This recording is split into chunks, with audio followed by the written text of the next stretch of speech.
Michael was one of a kind.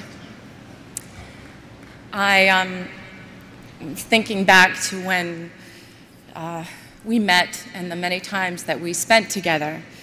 And whenever we were out together and there would be a picture taken, there would be a caption of some kind. And the caption usually said something like an odd couple or an unlikely pair. But to us, it was the most natural and easiest of friendships.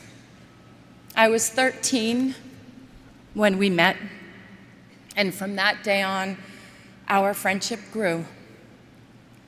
Michael always knew that he could count on me to support him or be his date, and that we would have fun no matter where we were.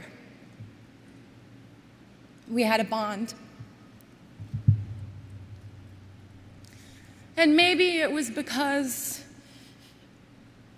we both understood what it was like to be in the spotlight from a very, very young age. I used to tease him and I'd say, you know, I started when I was 11 months old. You're a slacker. You were what, 5? Both of us needed to be adults very early. But when we were together, we were two little kids having fun. We never collaborated together. We never performed together or danced on the same stage, although he did try in vain one night to unsuccessfully teach me the moonwalk.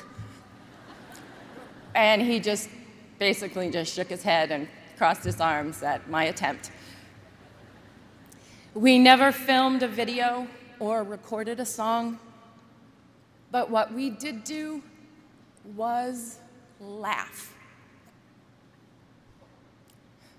It was always a competition to see who could make the other one laugh more or be sillier. Michael loved to laugh. His heart would just burst out of him when he was laughing. He adored it when I did silly imitations or told him stories about my life. MJ's laugh was the sweetest and purest laugh of anyone's I had ever known. His sense of humor was delightful, and he was very mischievous. I remember it was the night before Elizabeth Taylor's wedding, and he had called me prior and asked if I would join him. He didn't want to be alone for all the festivities. And it was the night before the big day, and Michael and I tried to sneak in to get the first peek of the dress. And we were just giggling like crazy, and we almost passed out in hysterics when we realized that Elizabeth was actually asleep in the bed. We thought she was in an entirely different room. And we had to laugh and sneak out.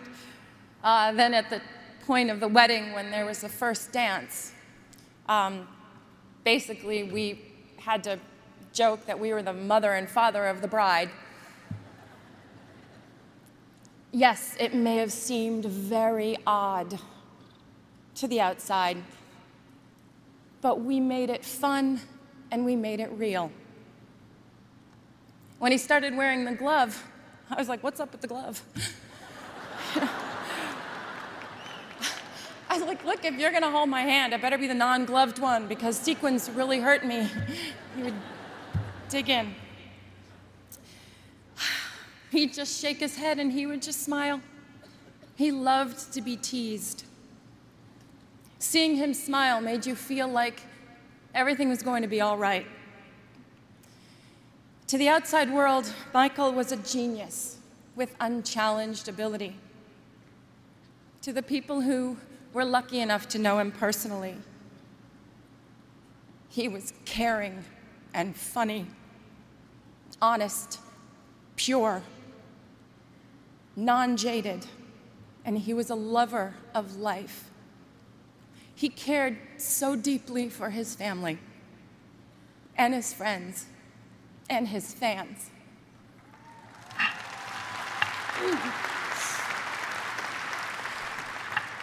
He was often referred to as the king, but the Michael that I knew always reminded me more of the little prince. Thinking of him now, I'd like to share a passage from the book. What moves me so deeply about this sleeping prince is his loyalty to a flower, the image of a rose shining within him like the flame within a lamp, even when he's asleep. And I realized he was even more fragile than I had thought. Lamps must be protected. A gust of wind can blow them out. Michael's sensitivity was even more extraordinary than his talent, and his true truth resided in his heart. As the little prince also said, eyes are blind. You have to look with the heart. What's most important is invisible. Michael saw everything with his heart. To his family, his brothers and sisters, Catherine, Joe, and to his children, Prince, Paris, Blanket, my prayers are with you.